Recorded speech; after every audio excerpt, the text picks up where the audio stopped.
everybody, Jennifer from Scrapping Under the Influence. So today I have a project for you that I was completely out of my comfort zone. I went more with kind of a mixed media type project. So what I have done is I've taken one of the pieces from the 8x8 Love Letters collection from Country Craft Creations, and I've done it on a little wooden kind of like pallet sign thing that I found at Hobby Lobby. So I used the large wild rose die, I used the leafy accents die, I've used some of the distressed texture paste, I've used, oh my gosh, the silver icing paste, I used glitter kiss, I used some of the different acrylic paints and things from Prima that are available in the store at Country Craft Creations, and this is what I have come up with. So you can see there we've got flowers, we've got stenciling, we've got the glitter kiss, we've got all kinds of stuff going on here. So my process video follows, mostly kind of showing you the different mediums that I used and kind of how I did it, simply because I don't do this very often. So if you're like me and you don't usually play with those other kinds of mediums and different things, this is the video for you. So complete, not necessarily novice, but somebody that doesn't typically do this, this is what I've come up with. So here we go. Okay, so I'm starting with a little wooden kind of pallet sign that I found at Hobby Lobby the other day. And I've got a tray with water in it that I'm going to set off to the side here so that as I use the different stencils and things and paintbrushes, I can just set them over there rather than having to run to the bathroom and wash them off every time I turn around. So first thing I'm going to do is I am going to take some of this Art Alchemy Opal Magic paint in Aqua Rose, and I am going to just paint kind of all over the sign. Like, I'm not going for complete coverage, but enough to give it some interest and kind of give it a little bit of a shine and some kind of, you know, what's the word I'm looking for here? Like opal, you know, how opals kind of, you know, the color kind of shifts with the light. So I'm going over this. I'm not like using a ton. I'm not being really heavy-handed here, but I am kind of going just everywhere, all over, back and forth. And you don't need to, or at least you know, the way this ended up coming out finished, I really didn't need to do a whole lot in the middle, but I was just kind of on a roll here, so I just kept painting.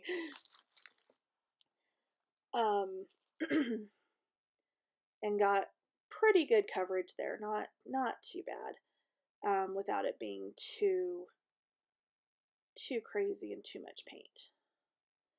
And then it will dry faster, because that's kind of, you know, what I noticed with this is there's a lot of drying time in between, and I'm not patient. So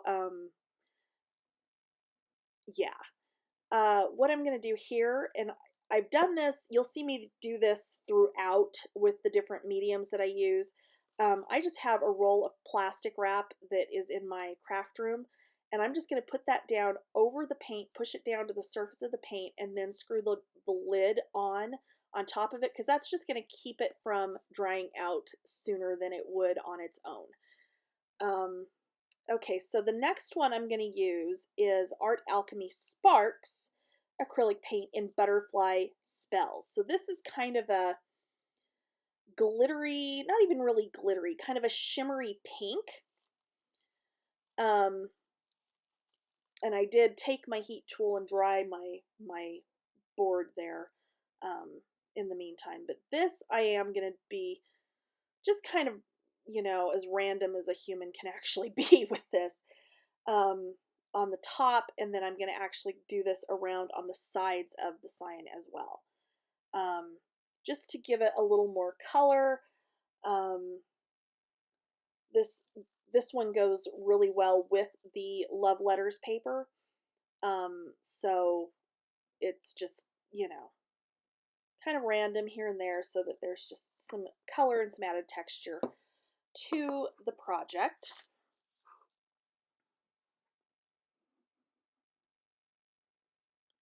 And then I'm going to get just kind of randomly here and there on the sides, and I'm not getting like a ton of paint on the brush.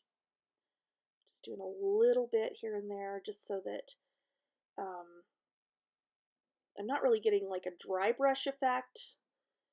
I have a really hard time doing like, because I've done projects where I've kind of gotten like that dry brush to it. But I have a hard time doing this with like a normal paintbrush. About the only way I can ever manage to get that and get it to look right is if I'm using like one of those disposable foam ones, which I don't think I had any on hand.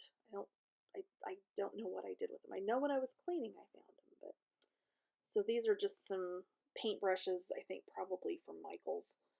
I'm not honestly sure where they came from, but they're in my room, so I'm using them. Okay.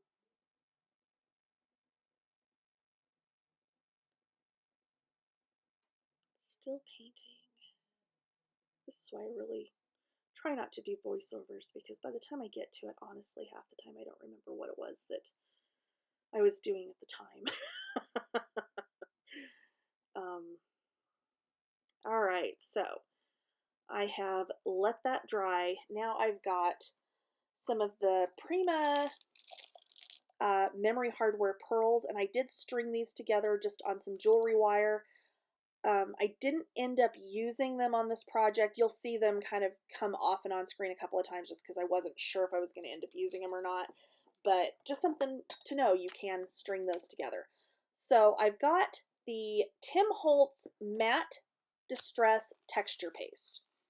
And I've got a little piece of parchment paper. So I've got just a dollop of that I'm going to put down on this parchment, just so I don't get it everywhere. And then I've got just a pink re-inker, and I'm just putting, 3 or 4 drops of the re-inker on there because I don't want this to be like really dark. And then I'm just going to smush it and mix it up. So like if you've ever added food coloring to frosting, like that's basically all what this feels like, because the texture paste, the Distress Texture Paste, is really, really lightweight. Like I don't think I'd actually used this before. I've used like the crackle paste, the crackle texture paste. I can't even talk today. Oh my gosh. And it's got a completely different feel to it. I think this was the first time I'd actually used this type of texture paste. I cannot say that word. Oh my gosh. And it's really, really lightweight. It was not at all what I was expecting when I scooped it out of the jar. So I've got that mixed together, and then I'm just taking a stencil out of my stash, and I'm just kind of not randomly, but putting it on one part of my project, and I'm getting some of the texture paste on a little flexible kind of spatula thing, and I'm just going to put that through my stencil. So I'm kind of pulling it down, making sure I get good coverage, but I'm not using the entire stencil. I'm not trying to cover like the entire thing there, because part of this is going to get covered up with the paper that I'm going to use in the center of this. So I don't need to get like super crazy and, get it everywhere, but I'm trying to get, good coverage, get it through the holes in the stencil on that corner. And there you go. So now I'm going to come down, get some of that went off the edge there, which was really easy to just kind of pick back up. And I'm going to go down in the bottom corner now, and I'm going to do the same thing. And again, I'm just scooping up that texture paste off of my parchment and using that little flexible spatula to kind of, push that through the stencil and get that down where I want it to go. And it looks really cool when it's done. Unfortunately, a lot of it ended up getting covered up by the time I finished the project, which I kind of felt bad about. But it's there, and I can see it here and there in places, and it looked really cool as I was doing it. So that was, something new for me. Usually if I'm using stencils, I might use like glitter gel or something on cards. I don't ever do it this way. So this was new to me. Okay, so there is my texture paste, and I'm going to just drop that stencil off to the side there in my tray with the water. And we're going to move on. So apparently I didn't record when I was doing my other stenciling. That I used the Art Alchemy icing paste in silver? What is it? Old silver. Just through a couple other heart stencils that I had in my stash. So now I'm taking my kissing booth paper that is from the 8x8 paper collection of love letters, and I'm just taking my scissors, and I know you guys have probably seen Tamara do this on projects, but I'm just taking my scissors, good. Seriously, I shouldn't be doing this today, especially not a voiceover. And I'm just roughing up the edges of my paper there, because I don't want this to be like all, pristine and pretty, and, and it totally goes against every instinct in me, but there you go. Because I don't usually do like messy. So this is, like I said, totally out of my comfort zone, but I'm going around the edge of the paper with the edge of those scissors, just kind of roughing it up.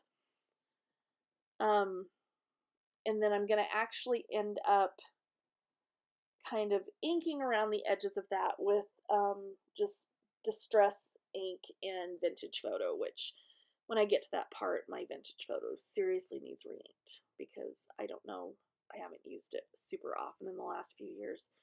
So, okay, that is roughed up. Nope, one more side. One more side. Okay.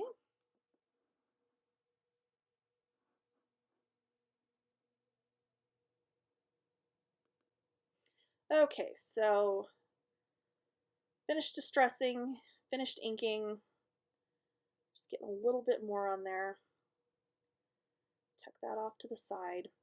And then what I'm going to do is just kind of go around the edges and just kind of crunch the edges of the paper. I don't know how else to explain it. But I'm just kind of further distressing that, getting it a little more, tattered looking, I guess would be the word.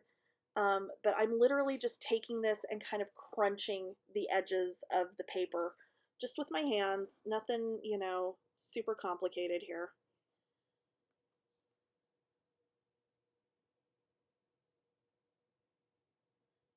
And I'm doing this on all four sides.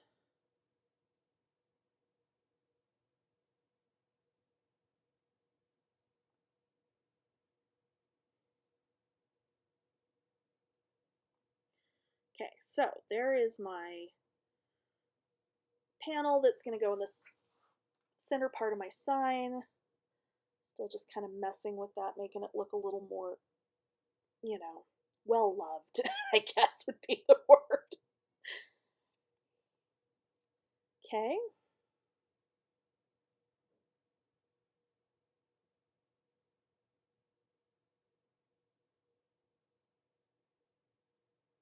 And I just kind of keep working in more towards the middle as I do that, and then just kind of going over those little crunched areas just very lightly with whatever ink's left on my little blending tool there.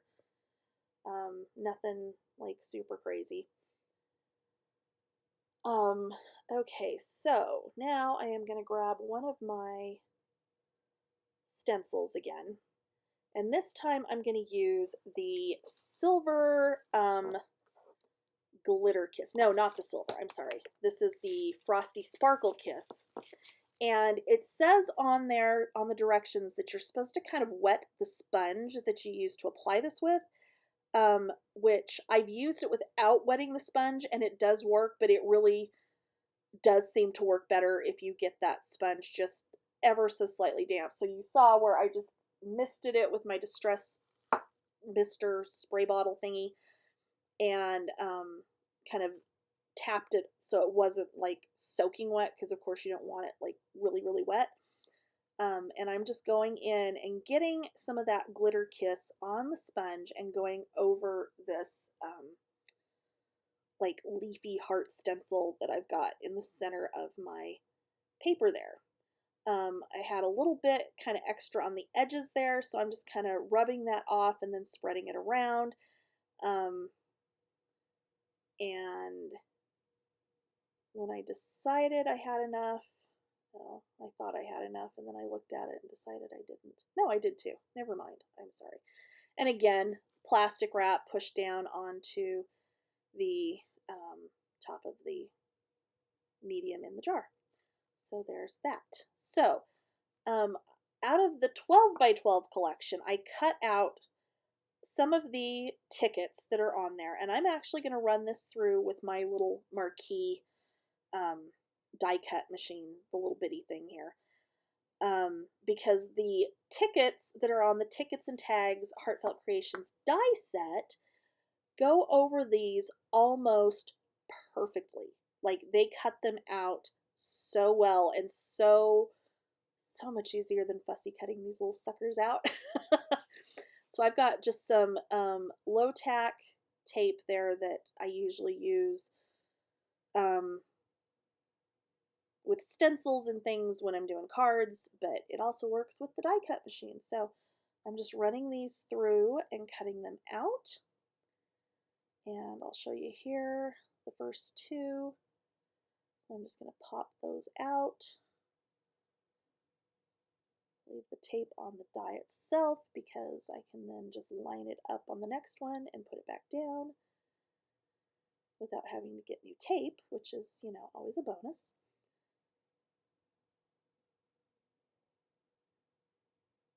And get the other one out because the ticket styles are the two different, one with the little kind of scalloped edges and the other with the, you know, angled edge. And that's exactly what those little dies are too. I don't know that this was done on purpose, but it's awesome. So I'm just going to finish cutting those out. Okay, so once I finished cutting those out, I did go over them with the Distress ink. Again, just kind of grunging them up a little bit, not really trying to, you know, be super precise here. And then what I'm going to do is we're going to crunch these up a little bit. And so what I did is I just laid them on my surface and I sprayed them lightly with my little spray bottle there. And then I'm literally just picking them up and crunching them and then unfolding them. Because what's really cool about the cotton vellum paper that Tamara uses for her paper collections is you can get it wet like that and crunch it or shape it and then let it dry and it will stay that way. It's awesome. So when you're doing distressing and things with this paper, it does make it super, super easy to do, and it comes out looking really, really good. So those needed a tiny bit more water. And then again, I'm just crunching. However you want to do it, whatever you think is going to look good, that's what we're going to do. Okay, let's move on to the next step. Okay, so I have 3 7 by 7 inch pieces of chipboard. So this is how I'm going to get my little kissing booth sign or paper to kind of stand up in a way that I don't have to worry about this coming apart later. So I don't want to use foam or anything like that. I'm just going to glue together my chipboard pieces here, which Lord knows I've got chipboard scraps coming out my ears. So if you wanted to use foam tape or something, you absolutely could do that. But I am using 3 pieces of chipboard, and this is the medium weight chipboard, like the stuff we build album covers with. So I've stacked that up, and what I'm going to do, because everything has dried now on my little kissing booth paper, I'm just going to glue this to the back And I'm going to glue it to the back with my glue gun, and I don't know if it's quite hot enough or not yet. Yep, it was good. I think I'd had it on for a few minutes there. No, maybe not, because it's not coming out super fast, so I'm thinking it probably wasn't quite as hot as it needed to be, but that's okay. It will still work. So I'm getting that all over that. And I'm going to put that down in the middle of the back side of my paper. And because I'm using the glue gun as opposed to normal glue, you know, my crunching and stuff and my, you know, ripples and things in the middle aren't going to get completely like smoothed out. So I'm just kind of trying to decide where I want to put this on here, because it is, my sign is 10 by 10, my paper is 8 by 8. I didn't want to cut anything really off of the paper, so it's kind of, you know, it's going to cover up a lot of my stenciling, but that's okay because you're still going to see it, you're still going to have that impression of it, but it's just going to end up looking kind of cool. Again, I don't think I'd let the glue gun heat up long enough because I'm really bad about that. I get in a hurry, or else I turn it on to heat up and then I get sidetracked and it just sits and drips glue everywhere. So, well, not everywhere, onto its little tray thing that's on the front of its charger there, but that's okay. All right, so I'm going to turn this around and turn it the right direction because, you know, that would make more sense. I'm just going to try and figure out where I want this to go. Okay. So there we go. Now we're going to see the pearls again that I'd end up not using. I'm probably going to put these on the wedding album when I get to it, but that's okay. Like I said, I just thought it was cool that you could string them together, and I really just am kind of playing here and couldn't get it to look quite like I was wanting, so, but that's okay. It happens, not a big deal. All right.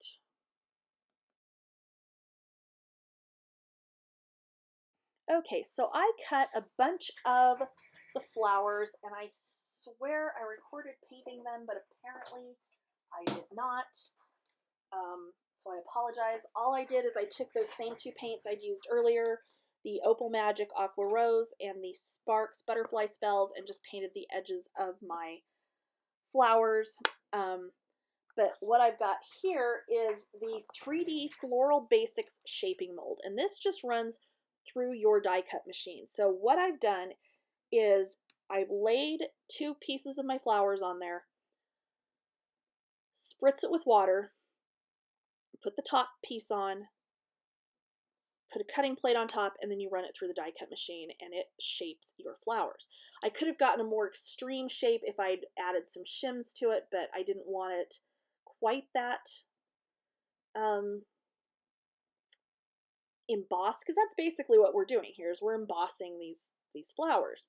But one cutting plate on the bottom, the mold, and then the other cutting plate on the top, and I'm just running this through my Big Shot, and I'm going back and forth with it just to make sure I get good pressure on it.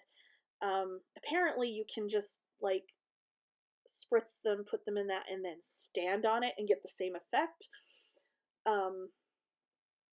And I'm not even going to tell you who told me that, but still, I was running him through the die cut machine. No big deal. All right. So next thing is just to assemble these. So I've got 4 pink and 4 of the kind of cream color. The pink ones I used the Opal Magic on. The cream colored I used the Sparks Butterfly Spells. So it's got kind of that pink cast to it. And I'm just kind of bending these up in the middle. I don't have like the flower forming tools because really up until here recently getting these heartfelt dies, I was not one to make flowers, ever. So I cut a bunch of leaves from the big leaf that's with the large wild rose die right here. So this is the leaf die that comes with that one. And then I've got the leafy accents, and it's got these two smaller leaves, so I cut those. Well, actually, I didn't cut them. My son cut them, but that's okay. So glued my flowers together, and I am just going to take some of the new paper glaze that is also in the shop, and I'm just putting a little bit in the center of my flowers. I have the prills that are sold in the store for the center of the flowers, but really they were too small for these flowers. So I found some little pearls that are kind of a pink with a pink and green-ish colored that were in my shaker drawer. And they actually worked perfectly with this. They looked really good with it. So what I did is just put some of that paper glaze in the center of the flower, putting some of those little pearls, just dropping them down on top of it. They're sticking to it. Anything that's left, I'm just kind of pouring off onto another flower so I can put it back in the jar. But I'm just going through and just kind of, see, I'm going to pour those little extra ones in there. And then I'm going to take that little tiny glitter spoon that I've had for 1,000 years that I found, again, while cleaning my craft room here and purging a couple weeks ago. One kind of went in between there and stuck. I'm just scooping some of those out and dropping them right in on top of that paper glaze, and they're just kind of sinking into that and sticking. And really, when I was finishing up the project, they weren't totally dry, but this paper glaze actually dries, I thought, way faster than like the glossy accents or the Nouveau crystal glaze. So that was a pleasant surprise for sure.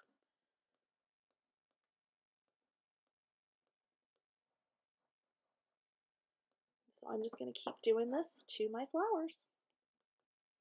Okay, so next I had taken a piece of pink paper and punched one of the, or die cut one of the hearts from the eyelet heart die set. Gone over that with some of the glitter glaze or glitter kiss in pink sapphire and let that dry. And now I'm just gluing together 4 little scraps of chipboard that I'm going to glue on the back of that heart, and then I'm going to put that in the center of my little stenciled heart there, over where there's kind of like a light pink heart in the center of that paper. And I'm just going to glue that down in the center.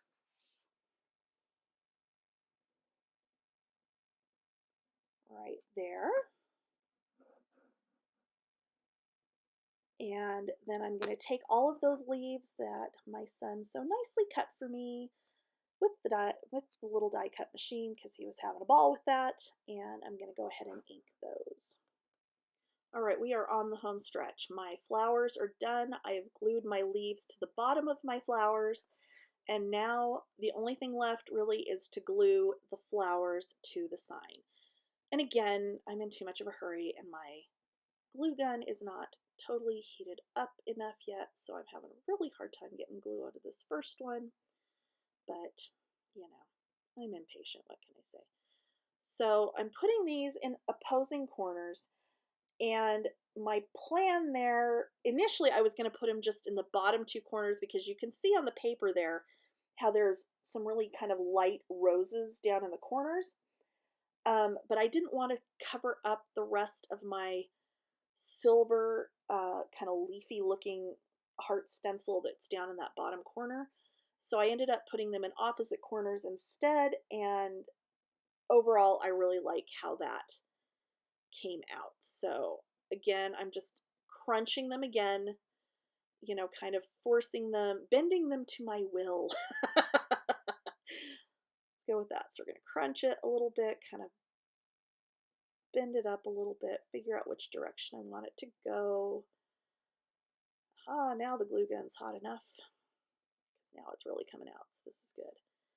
And kind of pull those up and put that down in behind there.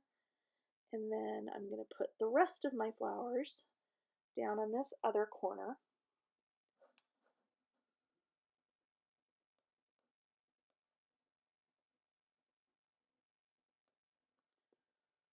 So we'll go ahead and glue those down. And I think, well, I don't know, we'll see here in a minute. I'm pretty sure I turned the camera off at that point. once I got the big pieces glued on, I did come back with these smaller leaves that I cut from that Leafy Accents die and kind of tucked those in and filled in around the flowers just to fill out how these all went down on the sign. And then I came back in finally with my tickets that we die cut and, distressed and everything. I came in with those last and kind of filled those in. Actually, I may have come in with the tickets before I did the leaves. I'm not honestly sure. I guess we'll see here in a minute, huh? Which is really sad. I can't remember this because I did this like 20 minutes ago.